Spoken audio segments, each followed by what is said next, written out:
नमस्कार दोस्तों, स्वागत है आपका अपना ही यूट्यूब चैनल टुडे एग्जाम पर। दोस्तों, जैसा कि आज है आपका 12 सितंबर 2023 और आज जो है आपका एमटीएस का एग्जाम था। थर्ड शिफ्ट की एग्जाम समाप्त हो गई है। थर्ड शिफ्ट के एग्जाम में जीके जीएस और करंट अफेयर के जो भी प्रश्न पूछे गए सभी प्रश्नों को लेकर के आ गया हूँ। दोस्तों, ऐसा क्यों लग रहा है कि 2 दिन से थर्ड शिफ्ट में जो है क्वेश्चन इजी पूछे जा रहे हैं? ये सभी के सभी प्रश्न आपको ललित के द्वारा प्रोवाइड कराया गया है, तो ललित जी को बहुत बहुत धन्यवाद। दोस्तों, ये सभी के सभी प्रश्न मैंने अपने एक्स्ट्रा फैक्ट में आपको बता रखा है। कोई भी क्वेश्चन करने में आपको कोई भी दिक्कत नहीं आई होगी, ऐसा आशा करते हैं, क्योंकि यहाँ पे मुझे 21 प्रश्न प्राप्त हुआ है। 21 प्रश्न आप देख लीजिए क्या क्या पूछे गए हैं। एक प्रश्न पूछा गया है, लोकसभा में अधिकतम सीटों की संख्या कितनी होती है? देखिए, 552 पहले हुआ करता था, लेकिन 104वां संविधान संशोधन के द्वारा एंग्लो इंडियन वाली प्रथा को जो है समाप्त कर दिया गया और इसी संविधान संशोधन में आपको SC ST के जो आरक्षण है उनको इंक्रीज कर दिया गया था। तब से लेकर अब जो है लोकसभा में 550 मैक्सिमम नंबर ऑफ सदस्य हो सकते हैं, तो 550 इसका राइट आंसर हो जाएगा। लोकसभा में 530 जो है ये तो राज्यों के प्रतिनिधि करते हैं और 20 सदस्य आपका यूटी से यानी केंद्र शासित प्रदेश से चुन के आते हैं। वर्तमान में जो लोकसभा चल रही है हमारी, ये 547 सीट पे भारित है, यानी अभी जो है 7 सीट रिजर्व में है। इनके अलावा लोकसभा का पहली बार चुनाव कब हुआ था? तो 1951 1952 में हुआ था। 2019 2024 जिसमें हम आजकल जी रहे हैं, ये हमारी 17वीं लोकसभा है। 18वीं लोकसभा जो हमारी आएगी ये 2024 से 2029 तक का आने वाली है, जो अगले साल आपको इलेक्शन देखने को मिलेगी। इसके अलावा लोकसभा को जनता का सदन या निम्न सदन कहा जाता है, लोअर असेंबली। इसके अलावा वित्त विधेयक को कहाँ पेश किया जाता है? तो लोकसभा में। और जो धन विधेयक है वो किस आर्टिकल में है भाई? तो 110 आर्टिकल में है। यहाँ पे वित्त काट के धन कर लेंगे तो ज़्यादा बेटर हो जाएगा, क्योंकि वित्त और धन के परिभाषा में थोड़ा सा डिफरेंस है। इसके अलावा लोकसभा का प्रथम अध्यक्ष कौन था?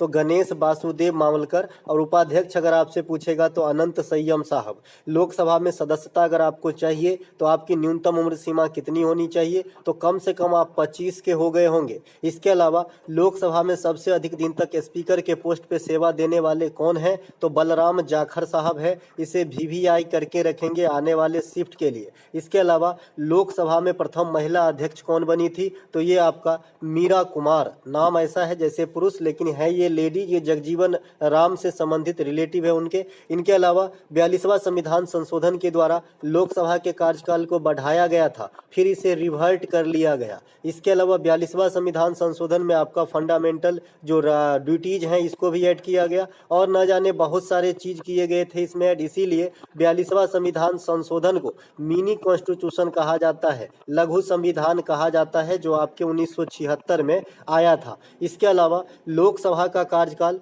5 वर्षों का होता है और लोकसभा में जो सदस्य होते हैं उनका भी कार्यकाल 5 वर्षों का ही होता है, लेकिन विषम परिस्थिति में इसे कम या ज़्यादा किया जा सकता है। किसके द्वारा? प्रेसिडेंट के द्वारा। कौन से आर्टिकल के प्रयोग करके? तो आर्टिकल 85 का प्रयोग करके। तो ये बात भी आपको ध्यान रखना है। इनके अलावा राज्यसभा की थोड़ी सी बात कर लें तो ज़्यादा बेटर होगा। राज्यसभा में 250 मैक्सिमम सदस्य होते हैं, ठीक है। 250 में 238 इलेक्शन के थ्रू और 12 जो है राष्ट्रपति के द्वारा मनोनयन के थ्रू राज्यसभा में आते हैं। राज्यसभा को अपर सदन कहा जाता है या उच्च सदन कहा जाता है। राज्यसभा में जो है राज्यों की प्रतिनिधि होती है, ठीक है। इसे राज्यों की प्रतिनिधि समझा जाता है, ठीक है। इसके अलावा जो राज्यसभा है इसमें आपको एंट्री के लिए न्यूनतम 30 वर्ष चाहिए होता है। राज्यसभा का अपना कार्यकाल परमानेंट होता है, कभी भी विघटित नहीं होती है, लेकिन राज्यसभा में जो सदस्य होते हैं उनका कार्यकाल 6 वर्षों का होता है।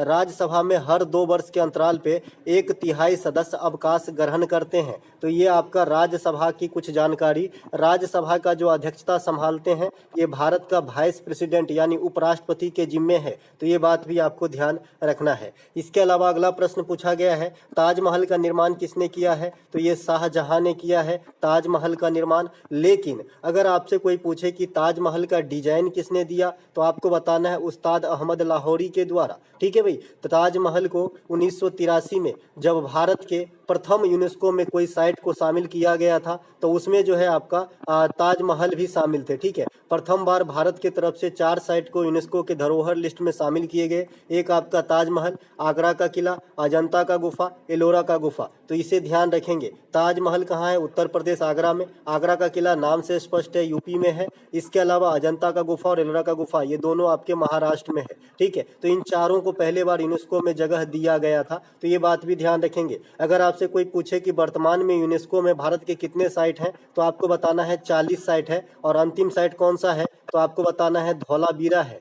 धौलावीरा क्या है भाई? हड़प्पा कालीन स्थल है, जो कहाँ पे स्थित है? तो गुजरात में स्थित है। धौलावीरा को हड़प्पा काल में कितने भाग में बांटे गए थे? तो 3 भाग में बांटे गए थे। प्ले ग्राउंड यानी क्रीड़ा का जो मैदान है, ये कहाँ मिला है हड़प्पा काल में? तो धौलावीरा में मिला है। तो इसे भी ध्यान रखेंगे। इनके अलावा ताजमहल का डिजाइन बता दिया, 1983 में शामिल हुए यूनेस्को में बता दिया। एक प्रश्न आपसे पूछा गया है, फीफा अंडर 17 महिला वर्ल्ड कप कहाँ हुआ था? इससे पहले पूछा गया था कितने देश ने भाग लिया था, आज ही सेकेंड शिफ्ट में। तो ये भारत में हुआ था, 2022 के अंदर हुआ था। ये भारत के 3 जगह कराए गए थे, मुंबई, गोवा और आपका उड़ीसा में। फीफा अंडर 17 महिला विश्व कप में 16 देश ने भाग लिए थे। फीफा अंडर 17 महिला वर्ल्ड कप 2022 का आयोजन भारत में किया गया था। यह भारत में 3 स्थान भुवनेश्वर, गोवा और नई मुंबई में कराए गए थे। नई मुंबई के डीवाई पाटिल स्टेडियम में कराए गए थे। फाइनल मैच में कौन जीता? तो स्पेन जीता। रनर अप कौन रही? तो कोलंबिया। तो दोनों बात ध्यान रखेंगे। अब अगला शिफ्ट में जो आपका इससे प्रश्न बनेगा, विजेता उपविजेता से बनेगा। तो विजेता स्पेन है, उपविजेता कोलंबिया है। फीफा अंडर 20 वर्ल्ड कप का भी समापन हो चुका है, तो इसके विजेता कौन है? Argentina, Uruguay. और उपविजेता कौन है? इटली। तो दोनों बात ध्यान रखेंगे भाई। उरुग्वे पहली बार जो है टाइटल जीता है अंडर 20 वाला। आपको याद होगा कि जो मेन वाला फीफा है ना, उसके पहले होल्डर भी उरुग्वे ही हैं। ठीक है, तो उरुग्वे जो है मेन वाले तो पहले ही जीत चुके हैं। अंडर 20 वाले अभी अभी जीते हैं, जो मैच अर्जेंटीना में कराए गए। इस साल यही मैच आपको इंडोनेशिया में कराने वाले थे, लेकिन किसी कारण वजह से इसकी वेन्यू में चेंजेस किया गया और इंडोनेशिया की जगह यह मैच अर्जेंटीना में कराए गए अंडर 20 फीफा। इसके अलावा जो मेन वाला फीफा होगा, चूंकि पिछला तो 2022 में हो गया, कतर में हुआ था, जहां पे विजेता आपका अर्जेंटीना, उपविजेता फ्रांस रहा था। तो अब अगला 26 में होगा, क्योंकि 4 साल के बाद होता है। तो मेन वाला जो पुरुष का फीफा होगा अगला 26 में, ये अमेरिका, मैक्सिको और कनाडा में होगी। तो ये बात भी आपको ध्यान रखना है। अगला प्रश्न है, मनिका बत्रा किस खेल से संबंधित है? तो ये टेबल टेनिस से संबंधित है।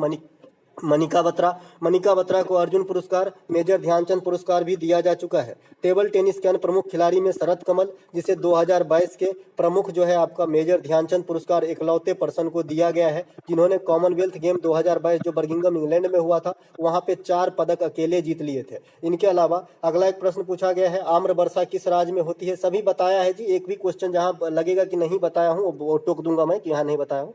आम्र वर्षा किस राज्य की है? तो केरल की है। आज ही बात करा था हमने आम्र वर्षा का, है ना, जहां पे आपसे पूछा गया था कि शीत ऋतु में वर्षा कहां होती है। केरल में आम्र वर्षा तथा कर्नाटक आदि क्षेत्र में आपका चेरी ब्लॉसम आती है। देखिए, चेरी ब्लॉसम फेस्टिवल भी होती है, जो नॉर्थर्न रीजन इंडिया की फेस्टिवल है ना। और चेरी ब्लॉसम वर्षा भी है, जो आपके साउथ में आते हैं, और प्रे मानसून वर्षा है ना। और एक आपका काल बैसाखी, ये भी प्रे मानसून वर्षा है, लेकिन तेज वर्षा होती है हवा के साथ, जो दुखदायी होती है। ये कहाँ पे होती है? आपका मेन रूप से बंगाल में, लेकिन झारखंड, बिहार, उड़ीसा भी इसका असर झेलता है। पश्चिमी विक्षोभ के कारण वर्षा कहाँ होती है? उत्तर पश्चिम भारत में, खास करके हरियाणा, पंजाब में होती है।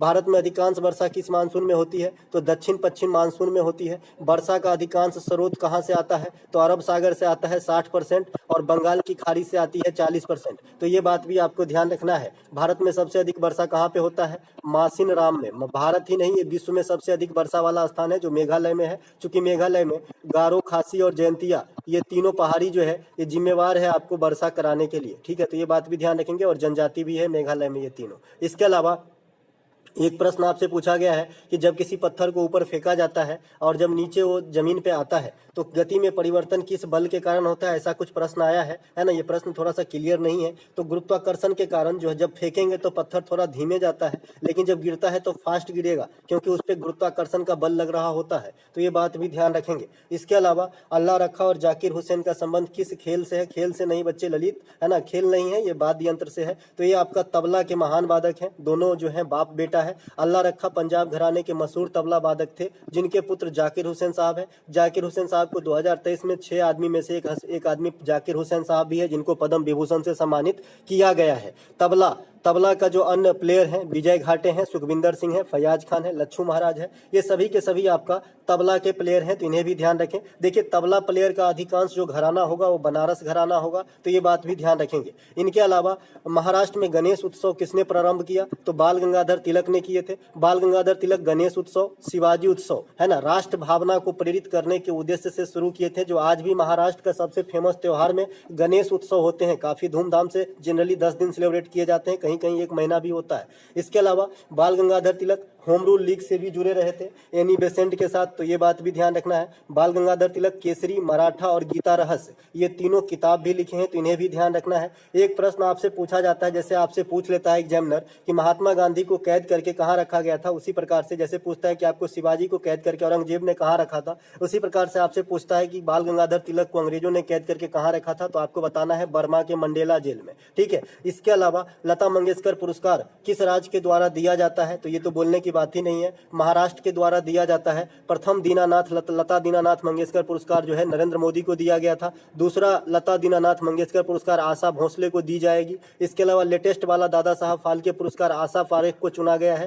तानसेन सम्मान और कालिदास सम्मान तथा है ना अमृता देवी बिश्नोई सम्मान, ये तीनों के तीनों आपके मध्य प्रदेश के सरकार देते हैं। कलिंग सम्मान उड़ीसा के सरकार देते हैं, और एक कलिंग अवार्ड यूनेस्को भी देते हैं। ठीक है, एक कलिंग अवार्ड जो है यूनेस्को भी देते हैं, तो दोनों बात ध्यान रखेंगे। कलिंग सम्मान कहेगा तो उड़ीसा, और कलिंग अवार्ड कहेगा तो यूनेस्को हो जाएगा, जिसका मुख्यालय पेरिस में है। इसके अलावा इंडिया और श्रीलंका के बीच कौन सा जल डमरू मध्य है, जैसे ही ललित लिखा है उसी को मैं कॉपी किया हूं, इसीलिए आप क्वेश्चन मार्क नहीं देख रहे होंगे, है ना। तो ये पाक जल डमरू मध्य है। भारत और श्रीलंका के बीच मन्नार की खाड़ी भी है और राम सेतु भी है। यही वो मन्नार की खाड़ी है जहां पे डुगोंग संरक्षण केंद्र इंडिया में लगाया गया है। डुगोंग मतलब गेंडा के जैसा एक प्रजाति का जीव होता है जो समुद्री घास खा के जिंदा रहता है, इसे समुद्री गाय भी कहा जाता है। श्रीलंका भारत का जलीय पड़ोसी देश है, जो 1948 में 4 फरवरी 1948 को जो है ब्रिटिश चंगुल से आजाद हुआ था। इसके अलावा श्रीलंका का प्रमुख शास्त्रीय नृत्य जो है कंडियान है। हम्बन टोटा बंदरगाह आपको श्रीलंका में मिलेगा। एलिफेंटा पास भी श्रीलंका में मिलेगा।